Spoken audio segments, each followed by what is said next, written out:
So welcome back again. तो हम लोग 2 दिन के गैप के बाद मिल रहे हैं। कुछ काम आ गया इस वजह से 2 दिन का गैप हो गया। तो सोल्यूशन के थर्ड लेक्चर में हम लोगों ने कुछ कंसंट्रेशन टर्म्स कवर किए थे। ठीक है, weight by weight, weight by volume, volume by volume और पीपीएम। ठीक है, उसके बाद हमने 2 टाइप के न्यूमेरिकल कराए थे और हमने उन 2 टाइप पे टोटल आपको 4 न्यूमेरिकल दिए थे। ठीक है, आई होप आपने वो न्यूमेरिकल्स कर लिए होंगे। एक बार उनको जल्दी से रिकैप कर लेते हैं कि वो 2 टाइप कौन से थे। कमेंट सेक्शन में लिख दीजिएगा। अगर वो क्वेश्चन आपसे नहीं हो रहे होंगे तो मैं एक अलग से वीडियो बना के उनके सॉल्यूशंस आपको दिखा दूंगा। पर मेरे हिसाब से वो क्वेश्चंस आपसे हो जाने चाहिए क्योंकि वो सेम उसी कॉन्सेप्ट पे थे जिस कॉन्सेप्ट पे मैंने क्वेश्चन कराया। बस आपको वैल्यूज ही तो चेंज करनी थी। ठीक है ना। तो आज एक नया टाइप लेके आए हैं। पहले हम थोड़ा सा रिकैप कर लेते हैं कि हमने कौन कौन से टाइप्स को देख लिया था। ठीक है, तो ध्यान से देखिएगा। हमारा जो पहला टाइप था उसमें हमें परसेंटेज बाय वेट दिया होता था। परसेंटेज बाय वेट दिया होता था। ठीक है, और क्वेश्चन में डेंसिटी दे रखी होती थी। ये 2 चीजें हमें गिवन होती थी और हम इनकी मदद से कैपिटल एम मतलब मोलैरिटी, मोलैलिटी, नॉर्मेलिटी और मोल फ्रैक्शन इनको निकालते थे। ये हमारा टाइप 1 था। फिर मैंने आपको सेकेंड टाइप कराया। सेकेंड टाइप में मैंने आपको क्या कराया? सेकेंड टाइप में हमें मोल फ्रैक्शन दिया होता था। मोल फ्रैक्शन हमको गिवन होता था। ठीक है ना। और हमें क्या निकालना होता था? हमें निकालनी होती थी सॉल्यूशन की या तो मोलैलिटी हमें निकालनी होती थी या फिर हमें क्या निकालना होता था? हमें निकालना होता था percentage by weight of the components. ठीक है ना। हमें क्या निकालना होता था? Percentage by weight of the components. तो ये 2 टाइप के क्वेश्चंस हम लोगों ने लास्ट क्लास में कर लिए थे। आज अपने नए टाइप के साथ आए हैं हम, टाइप 3। ठीक है, ये एक अलग टाइप है जिसमें हम लोग देखेंगे कि इस क्वेश्चन को कैसे करेंगे। ठीक है, और इसी टाइप पे मैं आपको एक क्वेश्चन दूंगा, वो आप लेक्चर को देखने के बाद एज अ होमवर्क कर लीजिएगा तो आपका ये वाला क्वेश्चन भी क्लियर हो जाएगा। ठीक है, तो प्रोसीड करते हैं और देखते हैं कि ये क्वेश्चन कैसे होगा। ठीक है, तो आइए देखते हैं क्वेश्चन क्या कह रहा है। ध्यान से पढ़ेंगे। क्वेश्चन कह रहा है the density of a 3 molar sodium thiosulphate solution is 1.25 ग्राम पर सीसी। मतलब सोडियम थायोसल्फेट, इसका एक नाम और होता है, शायद आपने क्लास 11th में अगर ध्यान से एस ब्लॉक पढ़ा होगा तो एस ब्लॉक में कंपाउंड्स ऑफ एस ब्लॉक में सोडियम थायोसल्फेट को पढ़ाया जाता है। तो इसका नाम हाइपो होता है। दूसरा नाम इसका क्या होता है? हाइपो। तो the density of a 3 molar sodium thiosulphate solution is 1.25 ग्राम पर सीसी। मतलब सोडियम थायोसल्फेट का 3 मोलर का सॉल्यूशन है। कैपिटल एम हम कभी यूज करते हैं? मोलैरिटी के लिए। मतलब सोडियम थायोसल्फेट का जो सॉल्यूशन है वो 3 मोलर का है और इस 3 मोलर के सोडियम थायोसल्फेट के सॉल्यूशन की डेंसिटी 1.25 ग्राम पर सीसी है। तो हमें क्या निकालना है? Percentage by weight of sodium thiosulphate. मैंने शॉर्ट फॉर्म में एसटी लिखा है। ST stands for sodium thiosulphate. Mole fraction of sodium thiosulphate, molality of sodium ion, thiosulphate ion. ठीक है, बहुत बढ़िया सवाल है। इसी क्वेश्चन में आप एक चीज और सीख जाएंगे, क्या? आयंस की मोलैलिटी कैसे निकालते हैं। समझ में बात आ रही है? चलिए देखते हैं। तो देखिए, तो सबसे पहले ध्यान से समझिएगा कि 3 मोलर सोडियम थायोसल्फेट सोल्यूशन लिख दे रहे हैं यहां पे, है ना। तो 3 molar sodium thiosulphate solution means, क्या मतलब है इसका? और मैंने बताया था जब एक कंपोनेंट ना पता हो तो कौन सा होगा? पानी। तो 3 molar sodium thiosulphate solution means, aqueous लगाएं ना लगाएं अंडरस्टूड है, मैं बार बार कह रहा हूं, पानी में ही बना है। सोल्यूशन मींस क्या, ध्यान से देखिएगा, 3 moles of sodium thiosulfate are dissolved in 1000 ml of solution। अब ये लाइन मैंने कहां से लिख दी? ये लाइन मैंने कहां से लिख दी? डेफिनेशन याद करिए जरा मोलैरिटी की, लेक्चर 1 में पढ़ाई थी हमने आपको। क्या थी डेफिनेशन? क्या थी definition?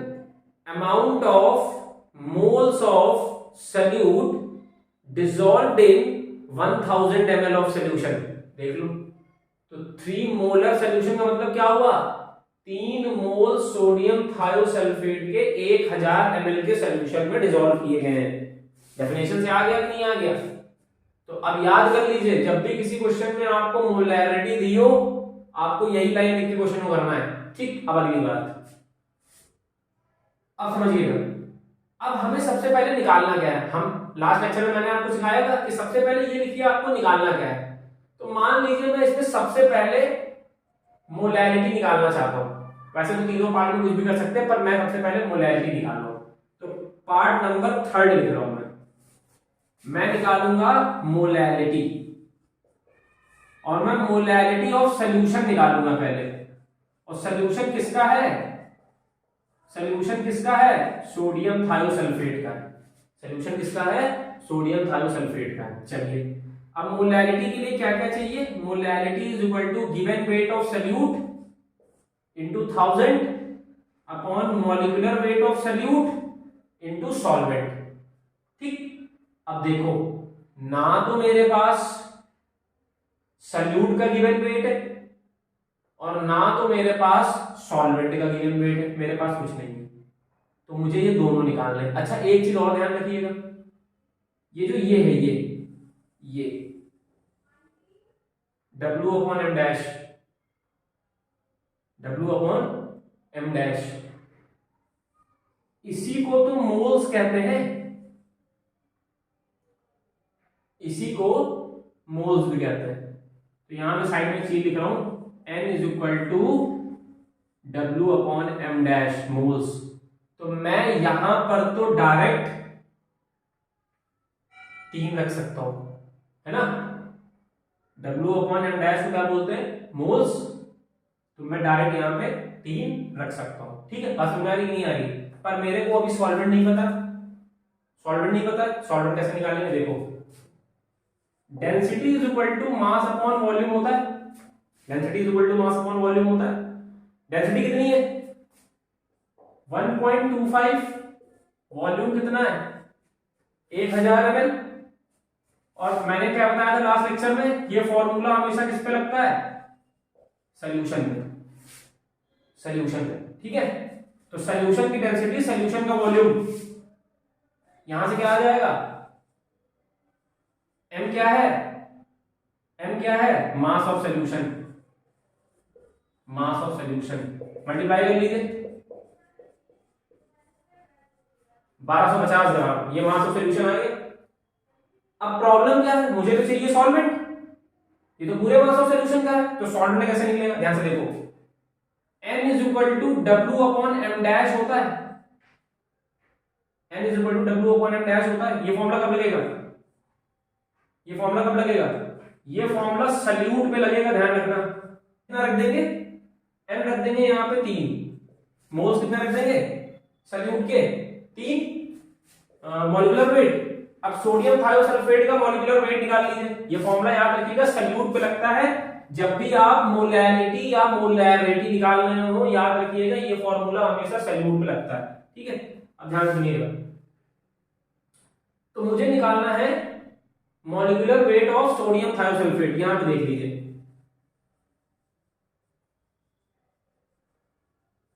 Molecular weight of sodium thiosulphate.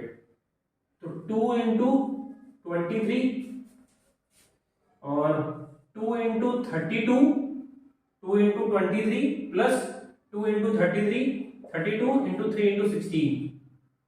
इसको जब तो बेटा सॉल्व करोगे तो ये निकल के आएगा 158। हाइपो का मॉलिक्यूलर वेट कितना निकल के आएगा? 158। ठीक है, तो यहां पे मैंने लिख दिया 158। ठीक है, 158। तो यहां से W कितना हो जाएगा? 3 इंटू 158।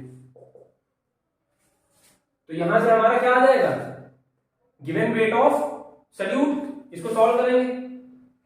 8 3 जा 24, 8 3 जा 24, 5 3 जा 15, 474 ग्राम। ये छोटा W आ गया। ये क्या आ गया? छोटा W। अब थोड़ा सा स्पेस का इशू है तो मैं थोड़ा सा रब करूंगा। ठीक है, तो पॉज करके नोट कर लीजिएगा इतना, आगे प्रोसीड करते हैं। ठीक है, अब यहां पर देखिए,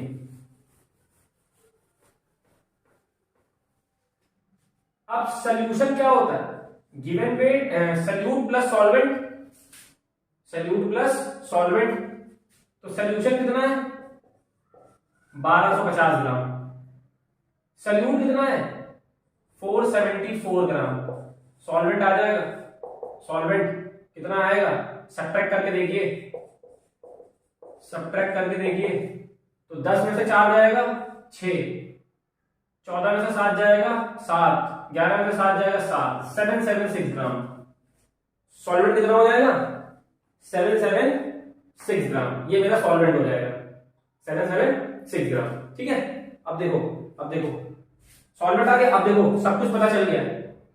W भी पता है, कैपिटल W भी पता है, वैल्यू रख के मोलैलिटी निकाल सकते हैं। आओ देखो, तो मोलैलिटी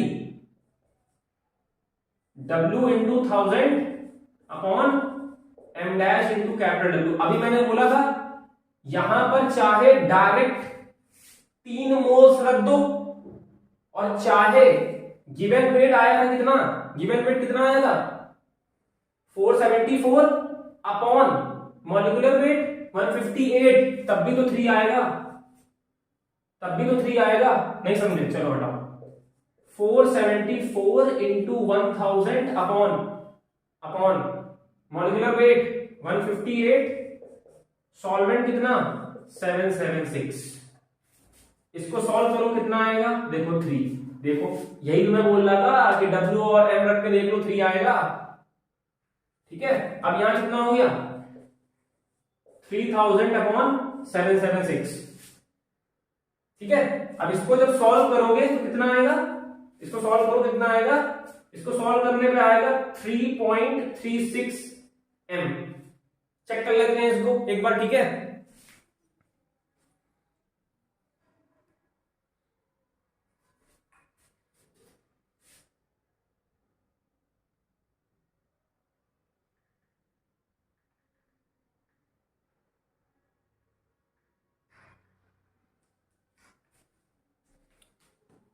ठीक है, तो ये सॉल्व करने पे आ रहा है 3.86 मोलर। ये आ गई मोलैलिटी। अब ध्यान समझना, मोलैलिटी तो हो गई, पर ध्यान समझिएगा, मुझे मोलैलिटी मोलैलिटी सोडियम थायोसल्फेट की नहीं चाहिए, मुझे चाहिए सोडियम आयन और थायोसल्फेट की। ये किसकी निकली है? ये पूरे सोडियम थायोसल्फेट की निकली है। ध्यान समझिएगा। तो Na2H2O3 को डिसोशिएट करो, डिसोशिएट करोगे तो क्या मिलेगा? Sodium ion thiosulphate ion, sodium ion thiosulphate ion. Sodium ion में यहां क्या करोगे? 2, सोडियम आयन में यहां क्या लगा दोगे 2, ठीक है। अब समझना, सोडियम थायोसल्फेट का 1 मोल 2 सोडियम आयन दे रहा है। सोडियम थायोसल्फेट का 1 मोल 1 थायोसल्फेट आयन दे रहा है। तो अगर सोडियम थायोसल्फेट की में मोल्स 3.86 हो जाएंगे तो यहां पे कितना हो जाएगा 2 इंटू 3.86 और 1 इंटू 3.86। तो फाइनली जो मोलैलिटी आएगी किसकी, सोडियम आयन की, वो कितनी हो जाएगी 6 2 जा 12, 8 2 जा 16, 17, 3 2 जा 6, 7.72 मोलल। और ऐसे ही molality of thiosulphate ion 3.86 molal. ये फाइनली हमारी सोडियम आयन और थायोसल्फेट आयन की मोलैलिटी आ गई, ठीक है। पॉज करके नोट कर लीजिएगा, मैं हट जा रहा हूं। तो अब प्रोसीड करते हैं अपने सेकेंड पार्ट पे, फर्स्ट पार्ट पे। फर्स्ट पार्ट क्या है, percentage by weight of sodium thiosulphate, percentage by weight of sodium thiosulphate, ठीक है। ध्यान समझिएगा, percentage by weight of sodium thiosulphate क्या होगा formula, percentage by weight of sodium thiosulphate is equal to क्या, weight of sodium thiosulphate upon total solution into 100। तो wait of sodium thiosulphate कितना था पीछे 474, पूरे सोल्यूशन में कितना था 1250। सॉल्व कर लीजिएगा, परसेंटेज किसका आ जाएगा, सोडियम थायोसल्फेट का, ठीक है। किसका परसेंटेज आ जाएगा, सोडियम थायोसल्फेट का। ये आपका फर्स्ट पार्ट हो गया। अब आ जाइए सेकेंड पार्ट पे, ठीक है। ये क्या कह रहा है, ये कह रहा है mole fraction of sodium thiosulphate. अब मोल फ्रैक्शन के केस में मैं क्या कहता हूं, हमेशा 2 कंपोनेंट होंगे, सोडियम थायोसल्फेट और वाटर। हमें मोल फ्रैक्शन किसका चाहिए, सोडियम थायोसल्फेट का। तो मोल्स ऑफ सोडियम थायोसल्फेट, ठीक है, और मोल्स ऑफ सोडियम थायोसल्फेट और मोल्स ऑफ वाटर। अच्छा स्टार्टिंग में बताओ मोल्स कितना था वाटर का, सोडियम थायोसल्फेट का 3 था कि नहीं था, 3 moles of sodium thiosulphate dissolved in 1000 ml of solution. तो यहां पर भी 3। वाटर का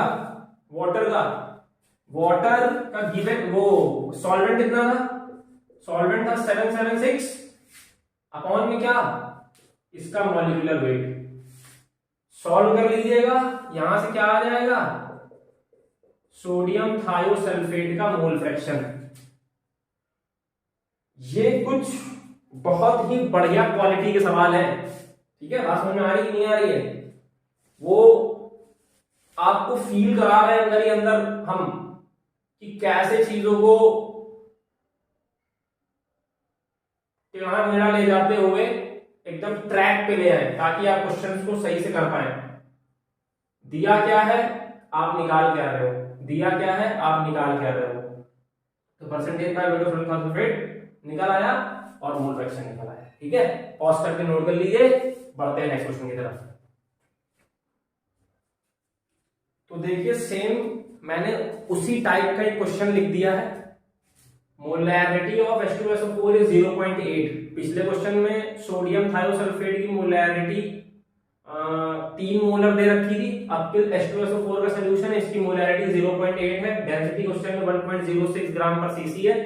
आपको मोलैरिटी और मोल फ्रैक्शन निकालना है। बिल्कुल सेम उसी टाइप का सवाल मैंने लिख दिया है, ये आप अपने आप ट्राई करोगे, कमेंट सेक्शन में इसका आंसर बताओगे। आपके लिए मैं इस क्वेश्चन को छोड़ रहा हूं, ठीक है। बिल्कुल सेम उसी कॉन्सेप्ट पे है, इस बात को ध्यान रखिएगा, ठीक है। पॉज कर लीजिए क्वेश्चन को और नोट कर लीजिए आराम से।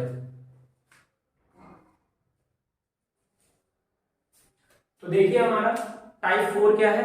टाइप 4 में है gaseous mixture contain 60% N2, 15% O2 and 25% CO2 by mass, calculate the mole fraction of each gas.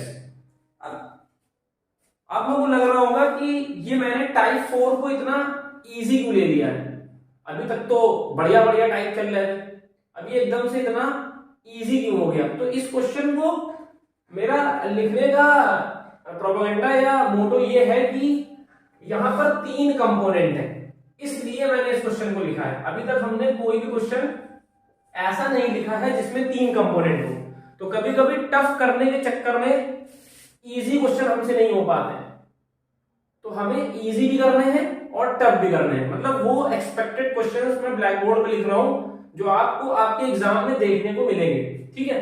तो 3 कंपोनेंट है, और यहां पे एक चीज ध्यान रखिएगा, 60%, 15%, 25% बाय मास है।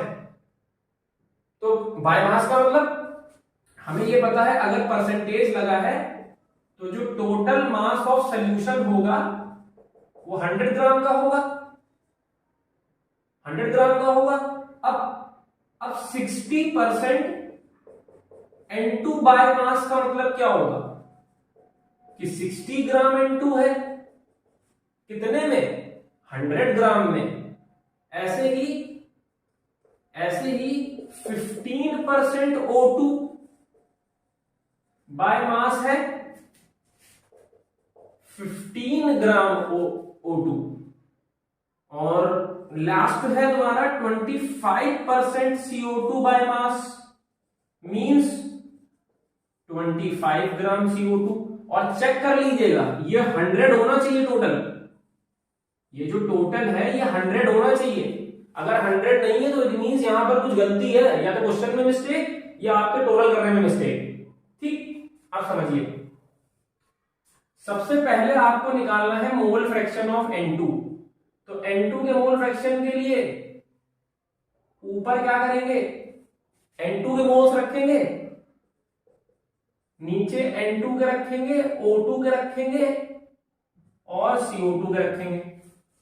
N2 के रखेंगे और नीचे जितने भी कंपोनेंट होंगे सबके रखेंगे। मोल फ्रैक्शन की डेफिनेशन क्या होती है, it is defined as a moles of particular component, it is defined as the ratio, it is defined as the ratio of moles of particular component to the total moles of all the component present in that solution।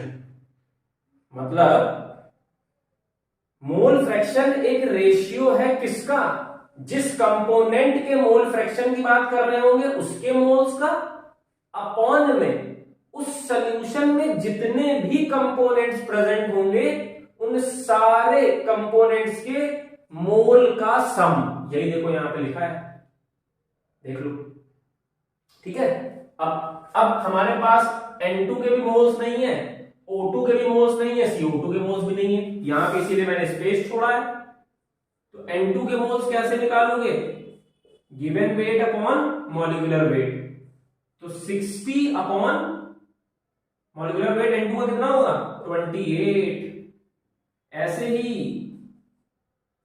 किसका निकालोगे, O2 का, given weight upon molecular wait. Given weight कितना 15 और molecular weight कितना 32। एक oxygen का 16, दूसरे oxygen का 16, 16 16 32। और ऐसे ही CO2 का given weight upon molecular wait, given weight कितना 25 और CO2 का 44। मॉलिक्यूलर वेट तो मुझे लगता है कि आप सबको निकालना आता होगा, मैं पिछले 1-2 लेक्चर में बता चुका हूं कैसे निकालते हैं।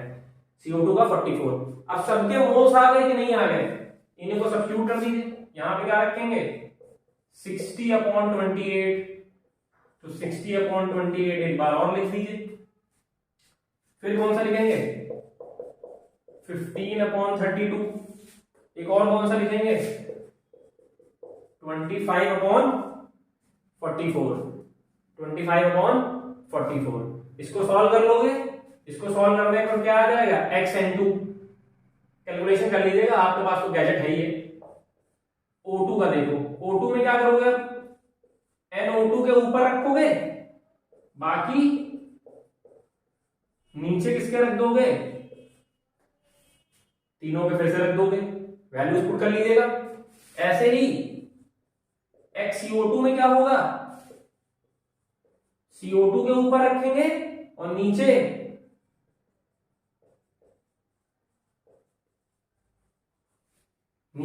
फिर से तीनों के रख देंगे, वैल्यूज पुट कर लीजिएगा। और एक काम आखिरी में और कर लीजिएगा, इन सबको जोड़ के चेक कर लीजिएगा 1 आ रहा है कि नहीं आ रहा है। और एक बात और याद करिए, मैंने बताया था अगर 3 कंपोनेंट हैं तो 2 कंपोनेंट का निकालिए, जोड़िए, 1 से सब्ट्रैक्ट करिए, CO2 का आ जाएगा। देखिए मैं क्या कह रहा हूं, 2 कंपोनेंट का अगर आप निकाल चुके हैं तो क्या करेंगे, 2 कंपोनेंट का अगर आप निकाल चुके हैं तो क्या करेंगे, तीसरे कंपोनेंट के लिए उन 2 कंपोनेंट को जोड़िए और 1 से सब्ट्रैक्ट कर दीजिए। तो ये टाइप 4 था, इजी था, पर मेरे पास्ट एक्सपीरियंस से मैं आपको बता रहा हूं कि जिन बच्चों को मैंने पढ़ाया है उनमें से बहुत सारे बच्चे गलती करते थे कि जब वो 3 कंपोनेंट उनको दिखते थे मोल फ्रैक्शन में तो वो कंफ्यूज हो जाते थे कि हमने तो अभी तक बाइनरी सॉल्यूशन पढ़ा है, अब ये ट्राइनरी सॉल्यूशन कैसे आ गया। तो ट्राइनरी सॉल्यूशन के क्वेश्चंस को करने में उनको दिक्कत आती है। अभी मैं आपको न्यूमेरिकल कराऊंगा, आगे एक लेक्चर और लेके आऊंगा, उसमें मैं आपको ट्राइनरी सॉल्यूशन की मोलैरिटी और नॉर्मेलिटी कैसे निकालता हूं ये भी दिखाऊंगा। वो थोड़ा सा अलग कॉन्सेप्ट होता है, how to calculate the molarity and molarity of a ternary solution. Ternary solution क्या बताया था मैंने, इसमें 2 सॉल्यूट और 1 सॉल्वेंट होगा। तो ट्राइनरी सॉल्यूशन का मोल फ्रैक्शन तो आपने देख लिया, ट्राइनरी सॉल्यूशन का आपने मोल फ्रैक्शन तो देख लिया। अभी हम लोग मोलैरिटी और नॉर्मेलिटी और मोलैरिटी और देखेंगे, ठीक है। हाँ ध्यान रखिएगा, नोट कर लीजिए, ठीक है।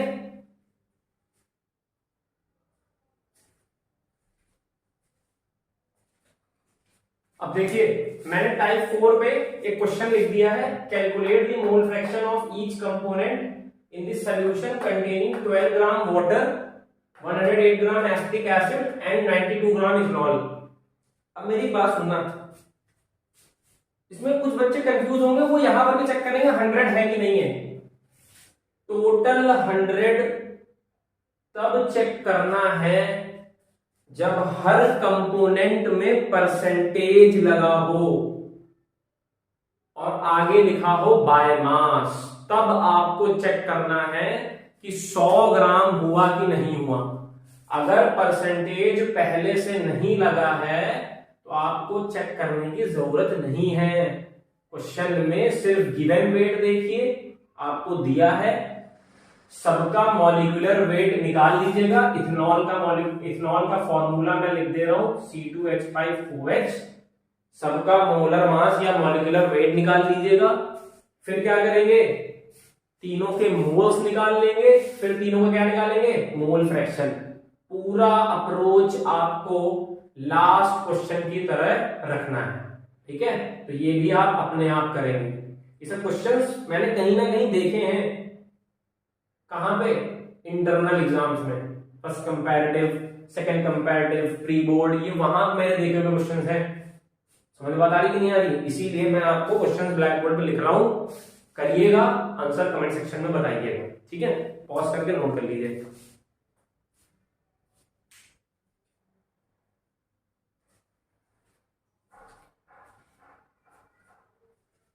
तो प्रोसीड करते हैं अपने नेक्स्ट टाइप की तरफ, जो है टाइप नंबर 5। टाइप नंबर 5 भी बहुत अच्छा क्वेश्चन है, ठीक है।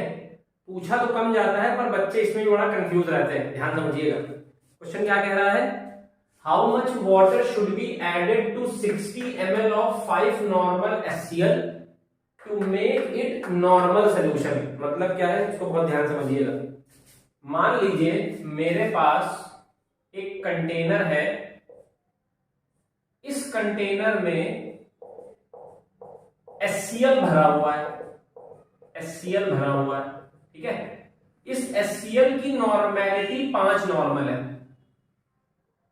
इस HCl की नॉर्मेलिटी 5 नॉर्मल है, और इस कंटेनर में ये HCl कितना है, 60 ml,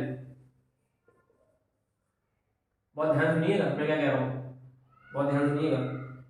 मेरे पास एक कंटेनर है, इस कंटेनर में HCl भरा है 5 नॉर्मल वाला, और इसका कितना है 60 ml है। अब पहले तो आप मुझे ये बताओ, अगर मैं इस कंटेनर से 2 ml HCl को अलग कर लूं तो उसकी कंसंट्रेशन क्या होगी? पहला सवाल। 60 ml में से मैंने 2 ml अलग कर लिया, अब मैं आपसे पूछ रहा हूं 2 ml की कंसंट्रेशन क्या होगी? तो बहुत ध्यान सुनिएगा, आपने शायद थर्मोडायनेमिक्स क्लास 11th में पढ़ा होगा कि जो कंसंट्रेशन टर्म्स होते हैं, कंसंट्रेशन टर्म्स होते हैं वो इंटेंसिव प्रॉपर्टी होती हैं। जो कंसंट्रेशन टर्म्स होते हैं वो इंटेंसिव प्रॉपर्टी होती हैं, मतलब वो बल्क पे डिपेंड नहीं करती हैं। मतलब आप चाहे उनका इतना अमाउंट लें, चाहे आप उनका इतना अमाउंट लें, उन पर कोई फर्क नहीं पड़ता। तो नॉर्मेलिटी 60 ml की भी वही होगी, और इसका 2 ml निकाल के देखोगे तो उसकी भी नॉर्मेलिटी 5 नॉर्मल ही होगी, मतलब इंटेंसिव प्रॉपर्टी है।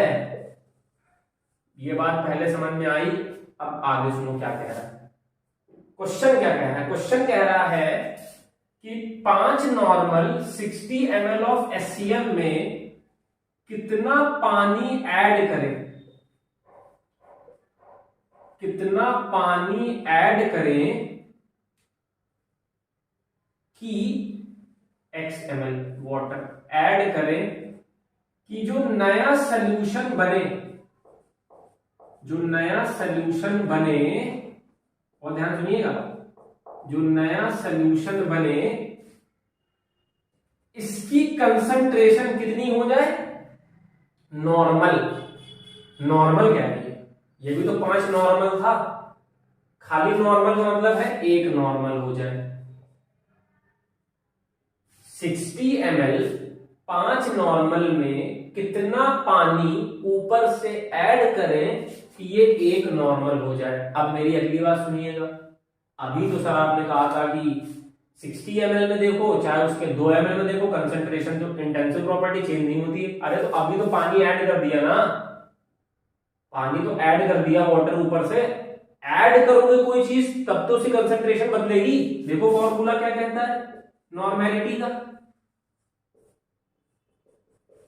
वॉल्यूम बढ़ाओगे, अगर वॉल्यूम बढ़ाओगे डाइल्यूशन करोगे तो नॉर्मेलिटी घटेगी नहीं। अगर वॉल्यूम बढ़ाओगे तो नॉर्मेलिटी घटेगी नहीं, तो अब तो नॉर्मेलिटी बदलेगी। समझ बात आ रही कि नहीं आ रही है? हाँ। तो कितना पानी तुमने ऐड किया कि नॉर्मेलिटी 1 नॉर्मल हो गई, मतलब डाइल्यूशन ऑफ सॉल्यूशन की बात हो रही है, डाइल्यूशन ऑफ सॉल्यूशन की बात हो रही है। समझ में बात आ रही है? डाइल्यूशन ऑफ सॉल्यूशन की बात हो रही है। अब ये बताओ क्या नहीं बदलेगा? डाइल्यूशन के बाद भी क्या नहीं बदलेगा? सल्यूट। जितना सल्यूट यहां पर था उतना ही सल्यूट तो यहां पर भी है। तुम तो बाहर से सॉल्वेंट ऐड कर रहे हो, मतलब मैं ये कह सकता हूं कि जो नंबर ऑफ मोल्स हैं वो क्या है? सेम है आफ्टर डाइल्यूशन। या फिर मैं कह सकता हूं number of gram equivalents.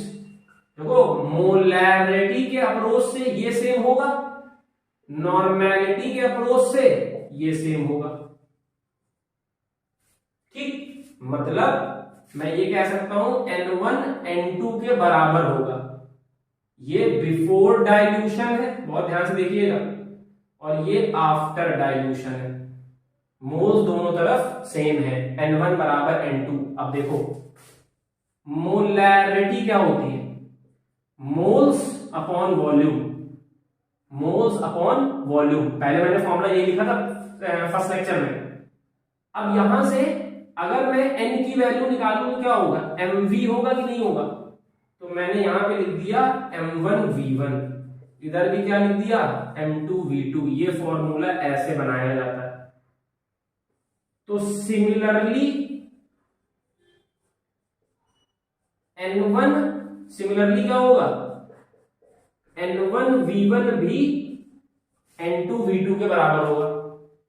Similarly N1V1 भी N2V2 के बराबर होगा। वहां पर क्या लिख देंगे कि बिफोर डाइल्यूशन ग्राम इक्विवेलेंट्स, आफ्टर डाइल्यूशन ग्राम इक्विवेलेंट्स के बराबर होंगे। तो N1 N2 बराबर, और सिमिलरली N1V1 N2V2 के बराबर। ठीक है, समझ में आता है। ये तुम्हारी कौन सी साइड है, कंसंट्रेटेड साइड है, और ये कौन सी साइड है, डाइल्यूटेड साइड है। कंसंट्रेटेड साइड है, डाइल्यूटेड साइड है। पहले इतनी बात समझ में आई? कोई डाउट? मेरे हिसाब से मैंने बहुत धीमे धीमे बताया है, डाउट नहीं आने वाला है। मुझे ऐसा लगता है कि मैंने चीजों को बहुत ही आहिस्ता आहिस्ता समझाया है, डाउट नहीं आने वाला है। ठीक है, इतना पहले नोट कर लीजिए, पॉज करके तब आगे प्रोसीड करते हैं।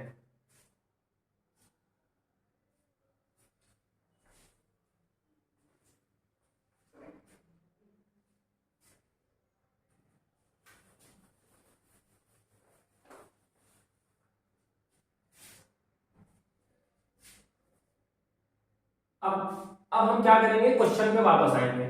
तो हमें पता चल गया, हमें फॉर्मूला यूज करना है N1V1 बराबर N2V2। ये मेरी कंसंट्रेटेड साइड है, ये मेरी डाइल्यूट साइड है। कंसंट्रेटेड साइड पे नॉर्मेलिटी 5 है, डाइल्यूट साइड पे वॉल्यूम 60 है। ठीक, डाइल्यूटेड साइड की नॉर्मेलिटी 1 है, वॉल्यूम पता नहीं कितना ऐड किया है। ये अच्छा, एक चीज और मैं बता दूं, हाँ पहले मैं निकाल लेता हूं। तो यहां से V2 कितना आया, 300 ml। अब एक बात बहुत ध्यान सुनिएगा, V2 क्या है, V2 क्या है, यहां पर वो वॉल्यूम जो ऊपर से ऐड किया गया है, या फिर वो वॉल्यूम जो फाइनल ये हो चुका है। बहुत ध्यान सुनिएगा मैं क्या कह रहा हूं। V2 वो वॉल्यूम है जो यहां ऐड किया गया, कितना वाटर तुमने ऐड किया वो V2 है, या V2 वो है जो फाइनल बना है। तो याद रखना, V2 वो है जो फाइनल बना है, V2 वो है जो फाइनल बना है। हमसे क्या पूछा क्वेश्चन में, how much water should be added. ठीक है, तो एडेड वाटर को निकालने के लिए 60 पहले से था, 300 हो गया है, मतलब 240 ml पानी को ऐड करोगे। कहां पे, 60 ml 5 नॉर्मल HCl में, ताकि नॉर्मल सॉल्यूशन प्रिपेयर हो। क्वेश्चन बहुत इजी था, पर इसके पीछे के लॉजिक्स बड़े डेप्थ में थे। अब मैं आपको बताऊं ये क्वेश्चन मैंने आपको क्यों कराया है।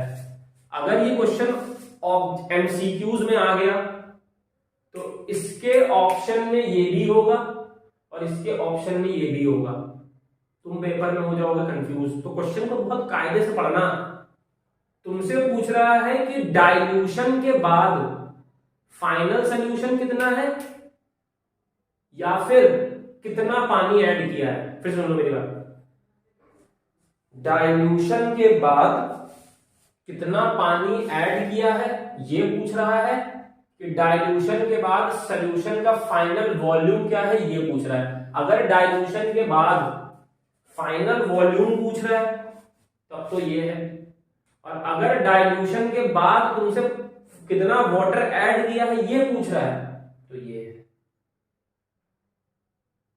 ठीक है, बात समझ में आ रही कि नहीं आ रही? हाँ, तो क्वेश्चन टफ नहीं है, क्वेश्चन को तो खाली इतना करना था, पर इसके पीछे का लॉजिक मुझे तुम्हें बताना था कि ये डाइल्यूशन वाले क्वेश्चंस होते कैसे हैं। ठीक है, तो इस पे मैं एक क्वेश्चन, एक न्यूमेरिकल आपको दूंगा, आपको करना है, आपको बताना है कि वहां पर आप पानी ऐड कर रहे हो, वो आपको बताना है, कि आपको वो बताना है कि कितना टोटल वॉल्यूम हो गया। एक क्वेश्चन मैं ब्लैक बोर्ड पे लिखूंगा, और आज इतने पे ही रोकेंगे।